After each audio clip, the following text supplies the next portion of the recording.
tell us a little bit about the piece Resistance. All right, so Resistance is a brass quintet piece.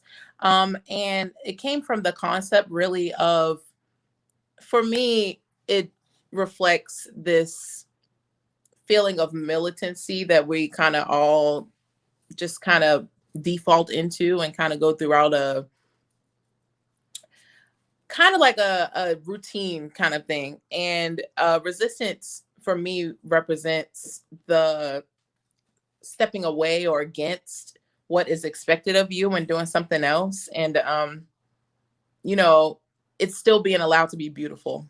I think that to me is, you know, a big deal about even the idea of resistance. A lot of people when they hear resistance, they think negativity, but I think it actually can be from a positive place, you know, stepping out of what is expected of us and the societal norms and things like that, and seeing how it can actually add layer to what already exists and what already is there. So Well, hopefully. and that's right. And that's the reason why I chose your piece, because I was listening to it. This was when I was programming it last year. I was thinking, what can we do that would really showcase, African American composers and also women African American composers, which I was just so thrilled to find a brass piece, which is really difficult to find. Um, Yes. and that you wrote this piece, but it really spoke to what we were enduring and persevering through last year with the pandemic. This resistance to not complies, right, is in your Right. subtext Mm-hmm. of the piece. Yes. And we all had to adapt last year, and we are still adapting, and like you were Yeah. saying, resistance to push against what we're the norm, to push against what we're so comfortable with and try Mhm. something different, right? And which is what Yeah. we're all trying to do Yeah. right Absolutely. I think this time has shown us how often we have just fallen into a routine because it disrupted our routine so much that it was like, whoa, I had to rethink like how I'm going about my daily life. And that now. I think everyone kind of went through, at least at some point, to say, oh, I have to like rethink my routine. And it's funny because I didn't write this piece obviously during, the pandemic. It it's so interesting that it still has relevance and still takes this new life of, what we're facing now, that resistance is still relevant for time to come, because there will always be a place where everyone falls in line, and there will always be a space where you are allowed to be out of it. You know what I mean? So yeah.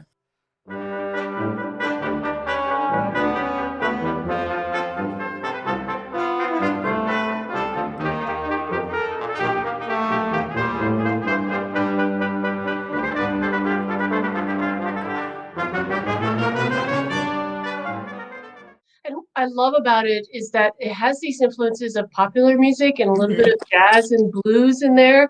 Tell us a little bit about your creative process as a composer. Yeah, so me, I started actually writing. It's kind of interesting because I don't claim that I started actually writing until about 2012, 13 or so. But actually my first experience writing was actually in high school, and the first piece I ever wrote was a brass fanfare, because at the time I was playing the tuba and the marching band and pep band and concert band, and I also played the trumpet, percussion. That was kind of my background. So it's so interesting that from that, I still ended up writing for brass, but just everything in general. But my process actually is heavily linked to singing, oddly enough. I hear everything in my head in voices and textures. And then when I put it to paper, I think of it as though it would be played in that way. And how do I want to hear voices do things? And how do I want to, and I feel that all of this is just a collection of like my own personal past time in life, like my childhood. I, grew up in church. My parents are pastors. Actually, my mom is a pastor. My dad is a pastor. My grandmother's a preacher. So I was in church 24/7, just about. It felt like it. Um, so that was a heavy musical influence for me. Church, jazz. My dad plays the trumpet, and he was the type of person, you get in his car and you don't know what you're going to listen to. It could be jazz. It could be, I don't know, Earth, Wind, and Fire. It could be anything, and it was just kind of like that influenced me more than I thought it did. But yes, my writing kind of reflects all of that, just because I sing in these styles. Um, I listen to these styles, I internalize these styles, and it's just such a big part of my own personal history.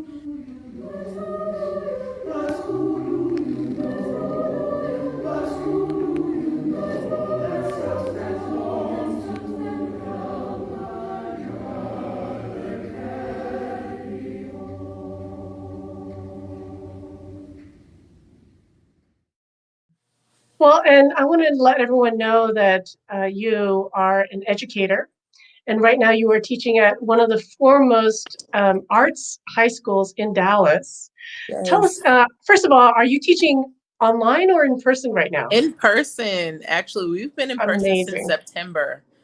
We've been in Wow. person since September. And so our academic teachers on campus, they actually teach virtually, but we teach them in person. So their time spent at home is focused on academics, and then their time on campus is strictly for the arts. So that's the hybrid model we've come up with.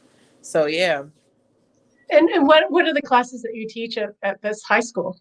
So my actual title is head of composition and jazz voice. So I teach composition, I teach songwriting, I teach jazz voice, obviously jazz vocal ensemble. Um, I also teach music theory. Actually, every faculty member, as far as music goes, we all teach music theory in some level.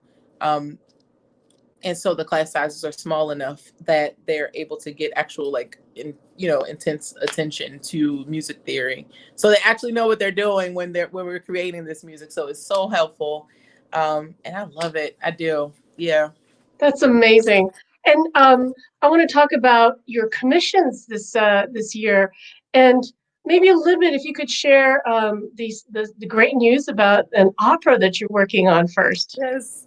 Okay, so I'm writing excuse me. It's actually a couple operas. So at the towards the end of last year, um there was an opera that I wrote in collaboration with Bear Opera, and it was called The Late Walk, and it was virtual. It was a virtual opera, and it's actually a few stories of short operas, 10-minute operas.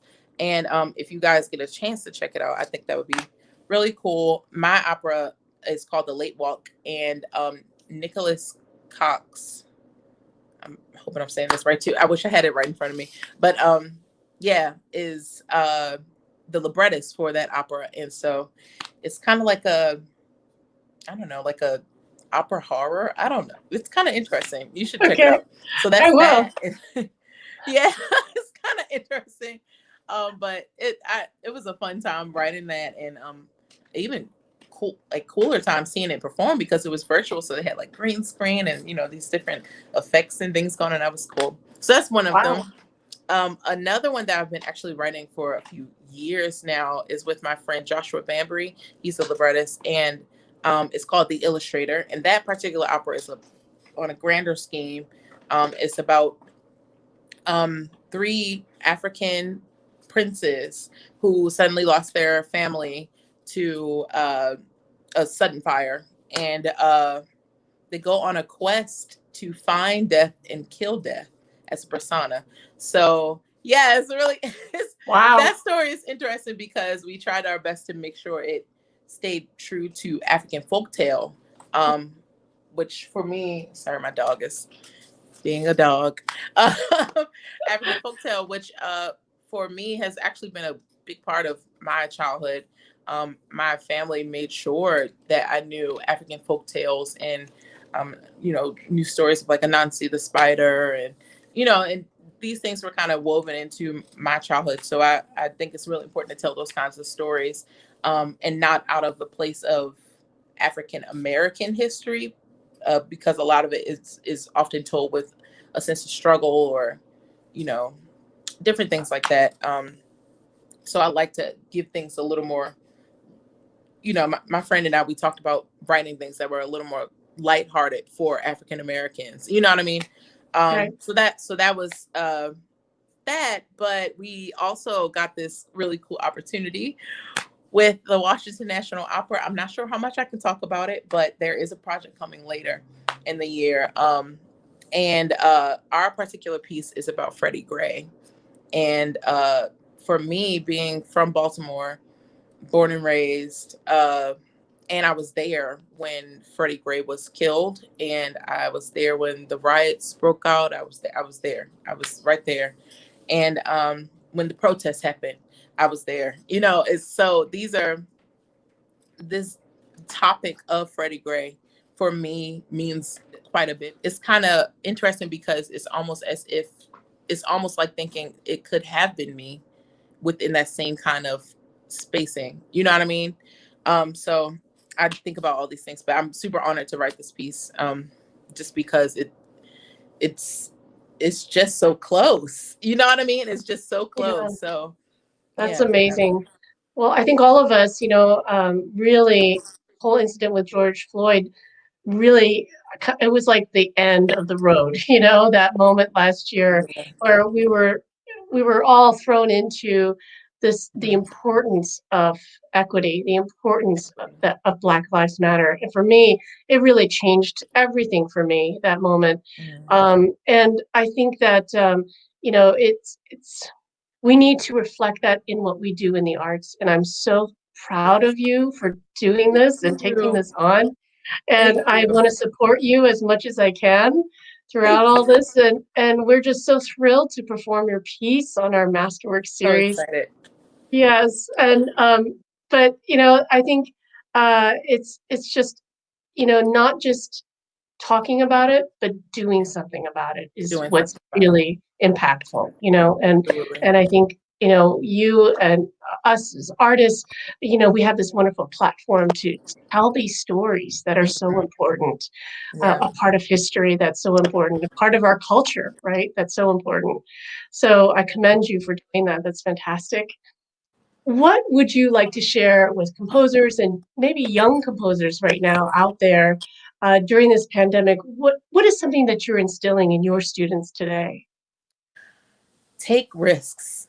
I think understanding the importance of taking risks, especially in a time like this where nothing is predictable. What's happening next is just not unknown, is not known, and um, is no one to look to for guidance for what to do next because it's so new. Um, I think reinventing yourself in this time or taking a step back from some things that you may have been overwhelmed from, beginning, take some time to work through the basics of it and build your way back into understanding or whatever you need. This is what I tell my students all the time. Whatever you need to get right now, get it, because we don't know when we'll have that time again.